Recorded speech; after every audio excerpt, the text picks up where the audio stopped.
Selamat siang Pak, perkenalkan nama saya Eriko Beni dengan NIM 1810416712 dari kelas manajemen pagi A3. Pada video kali ini saya akan menjawab mengenai soal UTS yang telah Bapak berikan, di mana dalam soal tersebut terdapat dua bagian.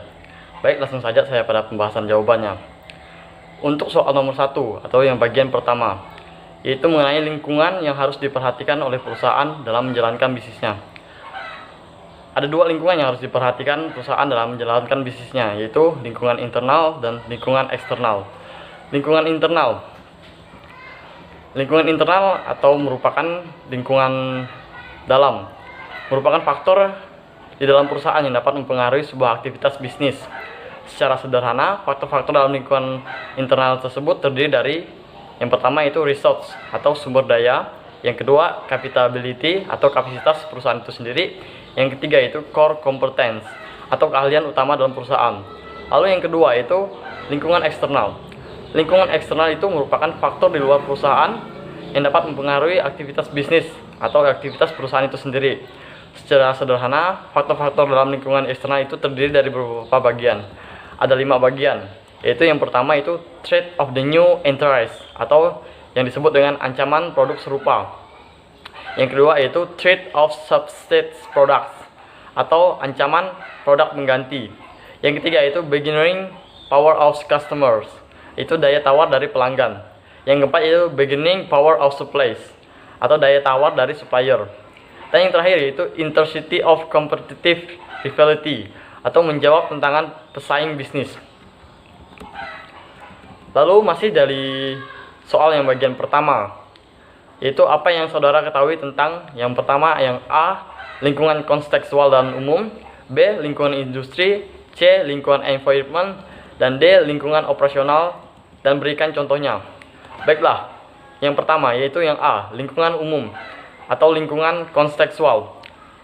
Lingkungan umum adalah suatu lingkungan dalam lingkungan eksternal organisasi, menyusun faktor-faktor yang dimiliki ruang lingkup yang luas, dan faktor-faktor tersebut pada dasarnya berada di luar dan terlepas dari operasi perusahaan sendiri.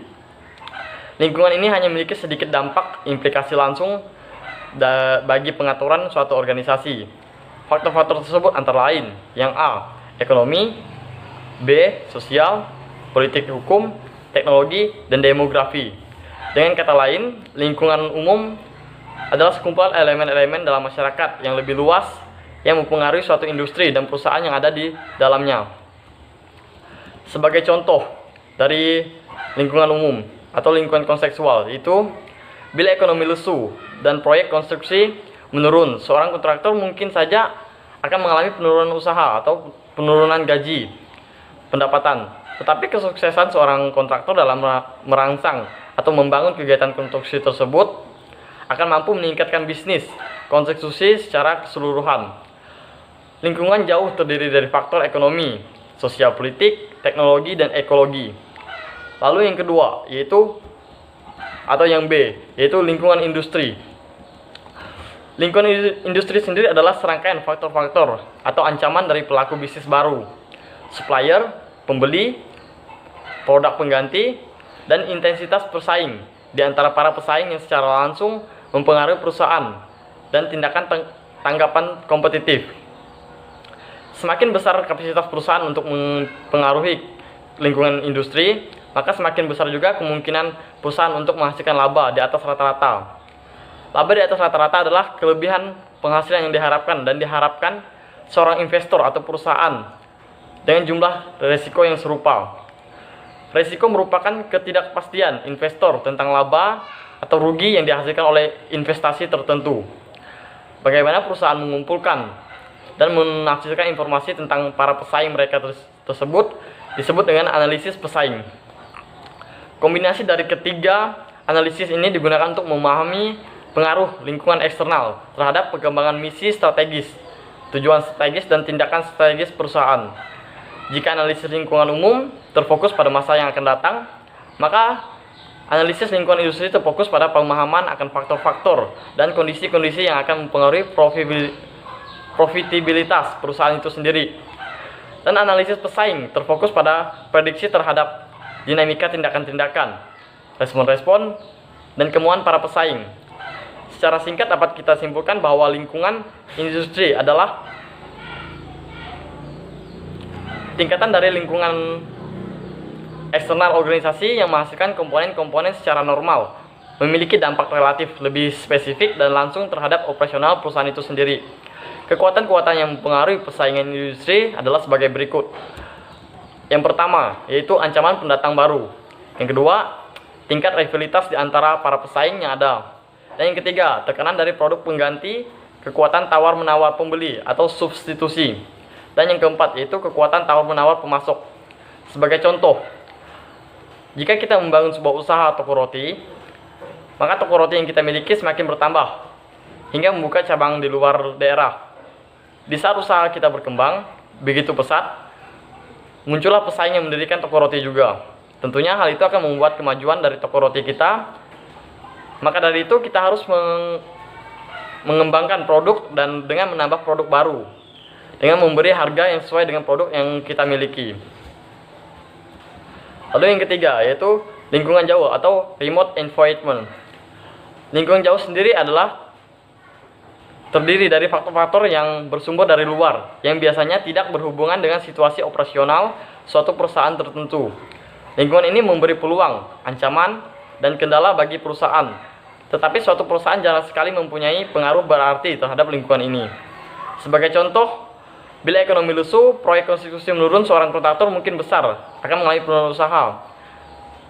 Tetapi kesuksesan seorang kontraktor dalam merangsang kegiatan konstruksi lokal akan mampu mengangkat bisnis konstruksi secara keseluruhan. Lingkungan jauh terdiri dari faktor ekonomi, sosial, politik, dan ekologi. Yaitu yang pertama, faktor ekonomi. Faktor ekonomi ini berkaitan dengan sifat dan arah sistem ekonomi tempat suatu perusahaan beroperasi.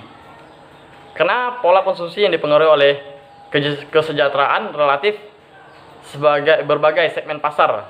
Dalam perencanaan strateginya, setiap perusahaan harus mempertimbangkan kecenderungan ekonomi di segmen-segmen yang mempengaruhi industrinya. Bila di tingkat nasional maupun internasional, perusahaan harus mempertimbangkan ketersediaan kredit secara umum, tingkat penghasilan yang dibelanjakan atau disposable income, serta kecenderungan berbelanja masyarakat atau propensity to spend, suku bunga primer, laju inflasi, serta kecenderungan pertumbuhan PNB merupakan faktor-faktor ekonomi lain yang harus dipertimbangkan.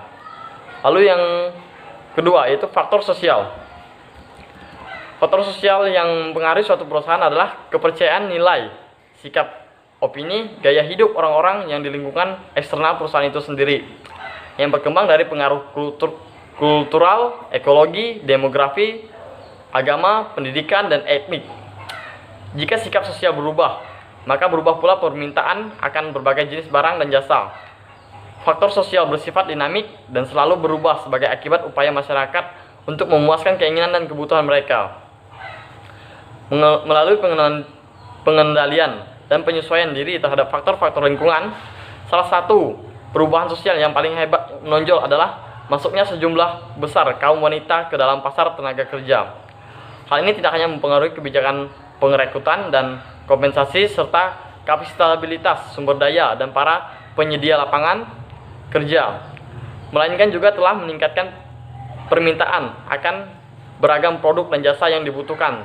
Karena ketiadaan kaum wanita di rumah, perusahaan yang mengantisipasi atau bereaksi secara cepat terhadap perubahan sosial ini menawarkan produk dan jasa seperti makanan siap saji, oven microwave, serta pusat penitipan anak. Yang C, yaitu faktor politik. Arah dan stabilitas faktor-faktor politik merupakan pertimbangan penting bagi para manajer dalam merumuskan strategi perusahaan itu sendiri. Faktor-faktor politik menentukan parameter legal, regulasi, serta membatasi operasi perusahaan. Kendala politik dikenakan atas perusahaan melalui keputusan tentang perdagangan yang adil. Kadang undang-undang, maksud saya undang-undang antitrust, program perpajakan, ketentuan upah minimum atau yang disebut UMR, kebijakan tentang populasi dan penetapan harga, batasan administratif, dan tindakan lain yang dimaksudkan untuk melindungi pekerja, konsumen, masyarakat umum, dan lingkungan. Karena undang-undang dan peraturan demikian biasanya bersifat membatasi, maka cenderung mengurangi potensi laba perusahaan. Tetapi berbagai tindakan politik dirancang untuk melindungi dan memberi manfaat bagi perusahaan itu sendiri, seperti undang-undang paten, subsidi pemerintah, dan hibah dana riset dari produk. Jadi faktor politik dapat membatasi ataupun bermanfaat bagi perusahaan, bagaimana dia mengelolanya.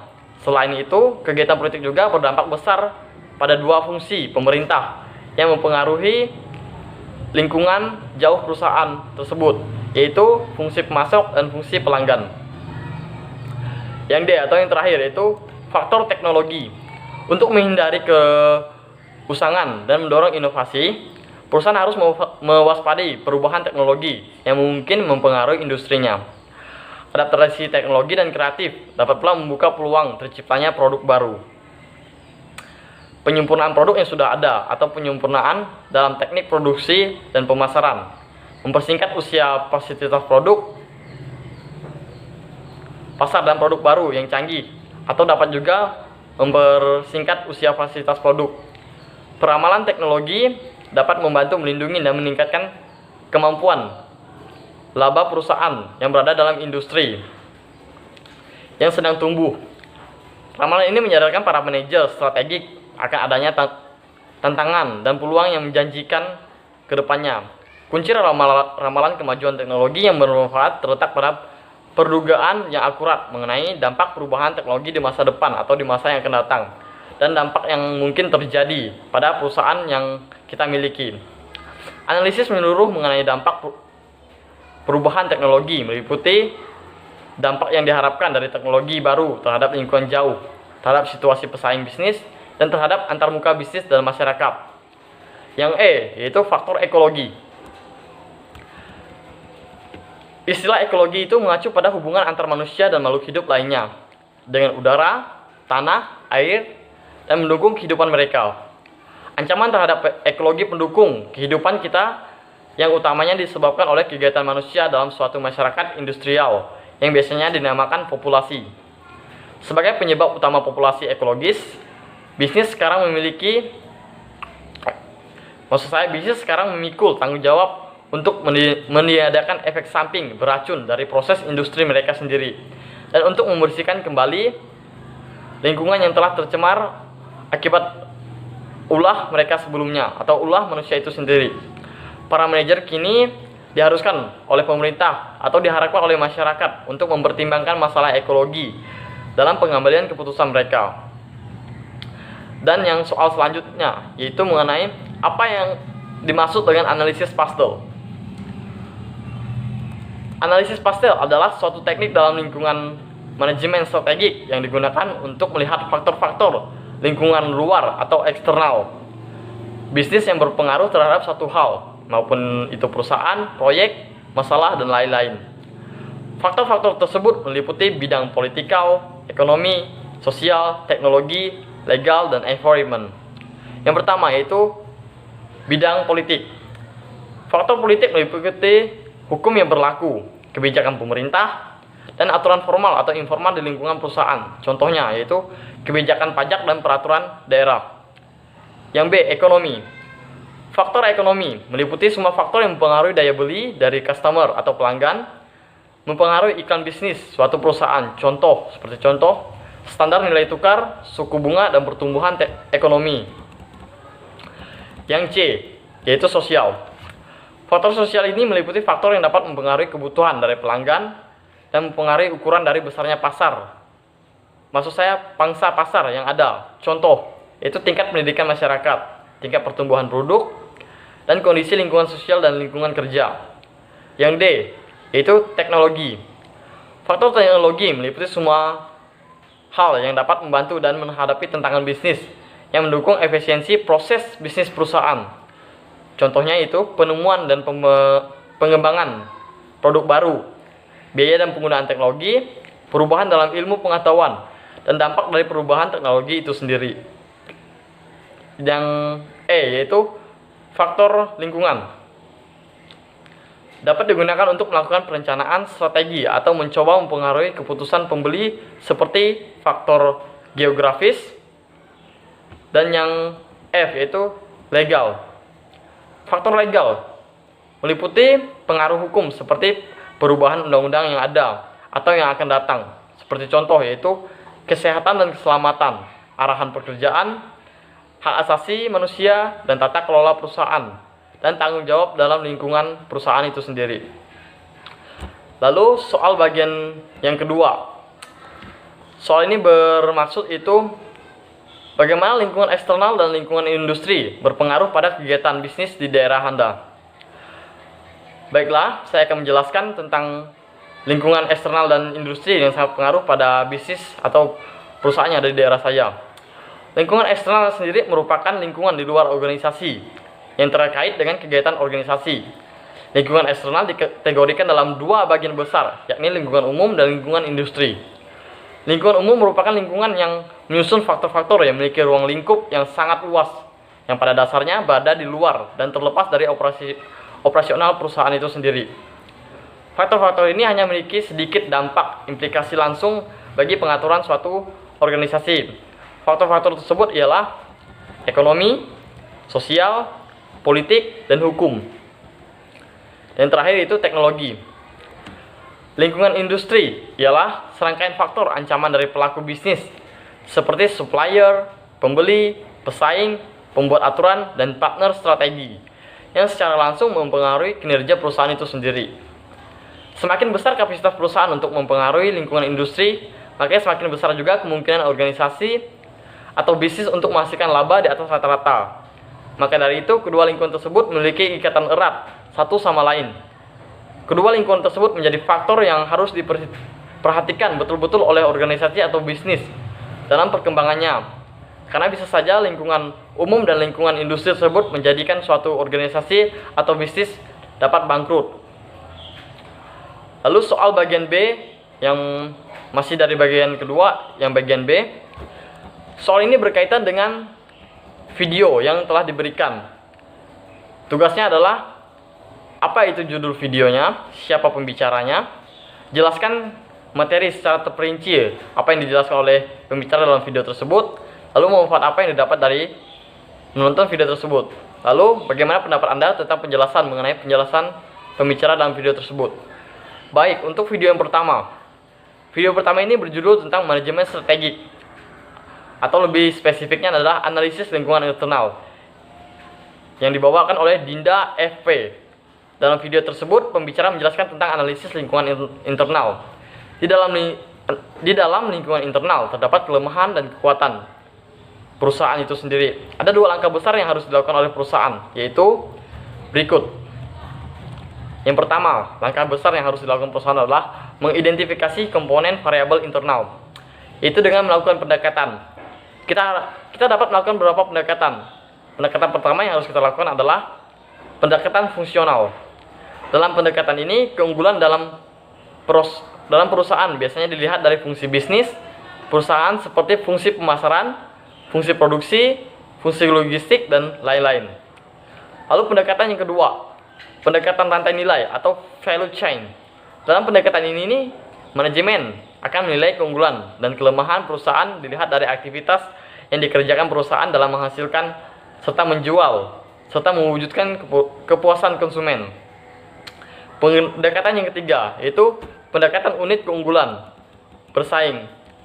Dalam pendekatan ini, keunggulan dan kelemahan perusahaan akan dilihat oleh manajemen berdasarkan aktivitas yang dilakukan oleh perusahaan itu. Yang dikerjakan perusahaan yang meliputi unit keunggulan, aktivitas penunjang, dan aktivitas tidak esensial. Lalu pendekatan yang keempat, yaitu pendekatan profil. Maksud saya pendekatan profil impact of marketing strategy. Dalam pendekatan PIMS atau profil impact of marketing strategy, keunggulan dan kelemahan perusahaan akan dilihat berdasarkan faktor-faktor strategi yang berpengaruh secara signifikan terhadap besarnya return of investment atau ROW. Lalu pendekatan kelima atau pendekatan yang terakhir, itu pendekatan 7S. Apa itu 7S? Itu penilaian keunggulan dan kelemahan perusahaan dilihat dari 7 variabel organisasi, yaitu struktur, strategi, staff, manajemen, style, sistem, dan prosedur skill, share, dan value.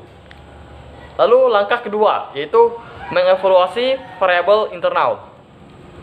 Pendekatan yang harus kita lakukan adalah dengan melakukan perbandingan antara kinerja dan kompensasi masa lalu. Lalu melakukan pendekatan evaluasi terhadap produk dan perbandingan dengan pesaing.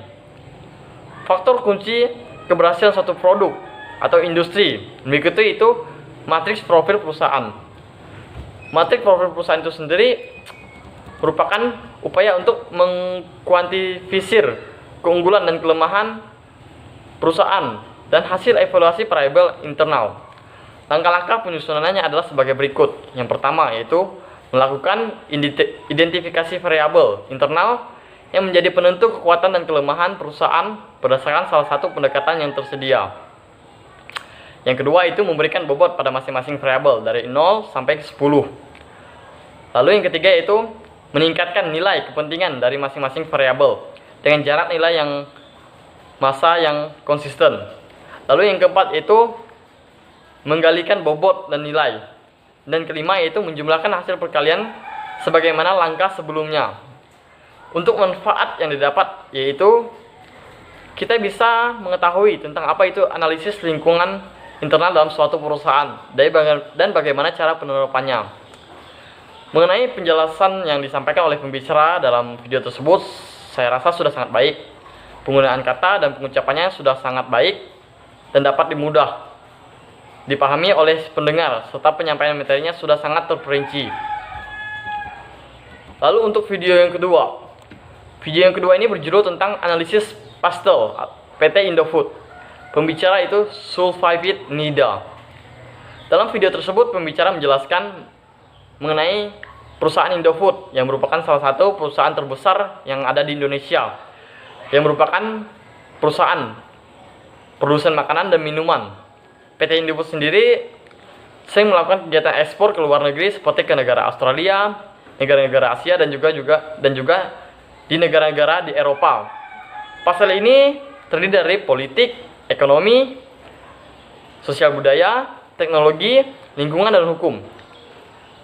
Faktor politik yaitu peraturan ekspor dan impor. Apabila pemerintah membuat peraturan yang rumit, maka itu akan menjadi kendala bagi PT Indofood untuk melakukan ekspor dan impor ke luar negeri. Faktor ekonomi. PT Indofood sudah menguasai pasar Indonesia sampai 90% dari produk mie instan, bahkan bukan hanya di Indonesia juga. Di luar negeri pun, seperti di Australia, PT Indofood sudah menguasai pasar hingga 70%. Hingga kini permintaan Australia terhadap produk PT Indofood semakin meningkat. Itu menyebabkan PT Indofood ada hingga saat ini di Australia. Faktor sosial budaya, yaitu yang mengintiberatkan pada sikap masyarakat inilah yang akan mempengaruhi gaya hidup dan mempengaruhi permintaan cita rasa lidah orang Australia tidak terlalu jauh dengan orang Indonesia.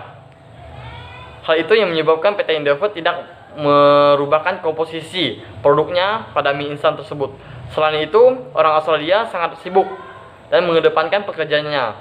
Itu yang menyebabkan produk mie instan sangat laku di negara Australia. Faktor teknologi, yaitu perkembangan teknologi sangat mempengaruhi kegiatan operasional perusahaan serta pemahaman perusahaan dalam menciptakan produk. PT Indofood sudah memiliki mesin-mesin canggih untuk menghasilkan produk serta internet dan social network untuk pemasaran produknya.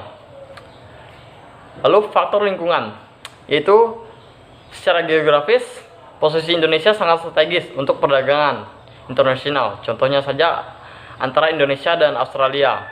Karena posisinya yang berdekatan ini menyebabkan kegiatan ekspor dan impor sangat mudah dan bisa mengurangi biaya penyimpanan gudang, transportasi dan waktu pengiriman yang lebih cepat karena jarak Indonesia dan Australia tidak terlalu jauh. Lalu faktor hukum. Secara hukum PT Indofood sudah berstatus halal dan telah diakui oleh MUI dan PBOM. Banyak sekali manfaat yang saya dapat dari video tersebut. Salah satunya saya mengetahui apa itu PT Indofood dan mengetahui sistem kerja yang diterapkan oleh PT Indofood itu sendiri. Melihat penyampaian yang dibawakan oleh pembicara dalam video tersebut, saya rasa kurang memuaskan untuk dimengerti. Karena pembicara hanya menjelaskan garis besar dari perusahaan itu sendiri, sehingga para penonton tidak mengetahui lebih dalam tentang PT Indofood itu sendiri. Lalu untuk video yang ketiga, video ini berjudul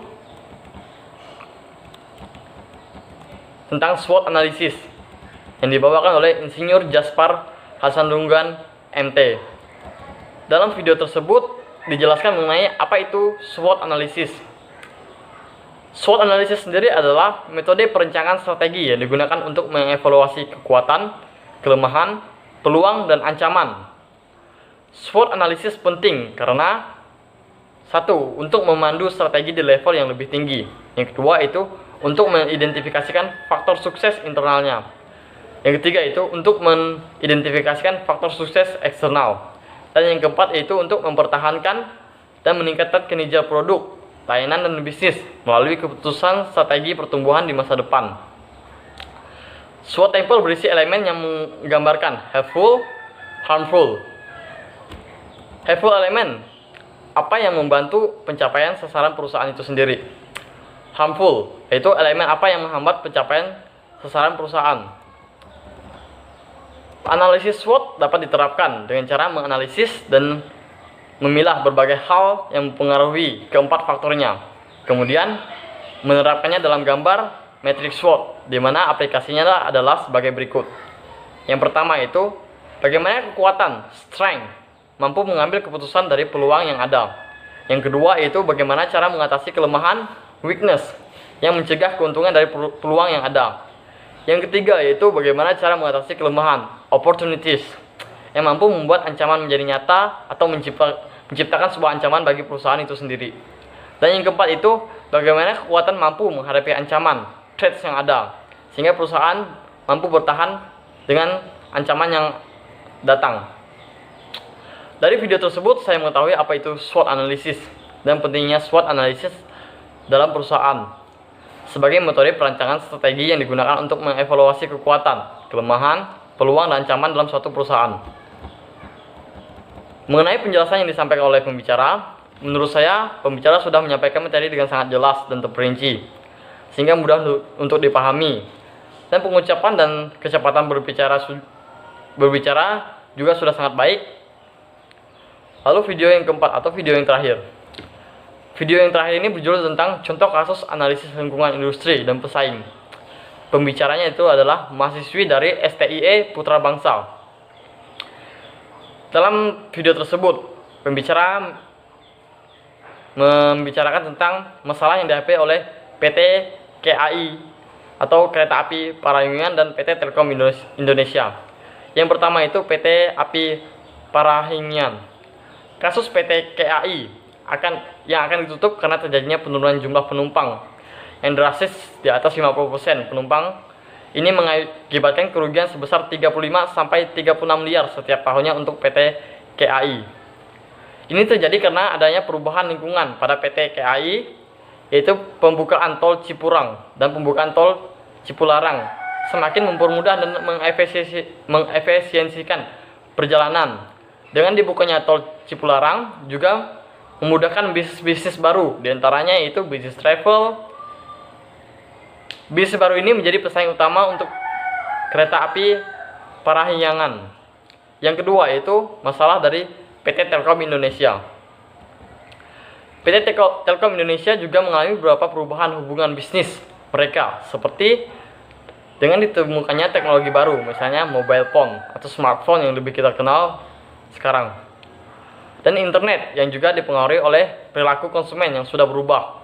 Tetapi PT Telkom dapat melihat perubahan lingkungan ini dan saat ini dapat dimanfaatkan dan menjadi peluang bisnis bagi perusahaan Telkom Indonesia. Manfaat yang saya ambil dari video tersebut adalah kita harus jeli dan kritis dengan pesaing atau lawan bisnis kita sendiri, serta mengikuti perkembangan teknologi yang membuat revolusi di seluruh aspek kehidupan dalam kehidupan kita.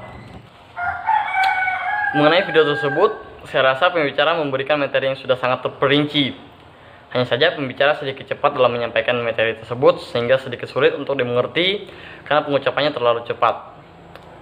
Sekian jawaban soal UTS mata kuliah analisis lingkungan bisnis yang diampu oleh dosen Adi Mursalim SEMM. Mohon maaf jika ada kesalahan dalam tutur kata saya. Sekian dari saya ucapkan terima kasih.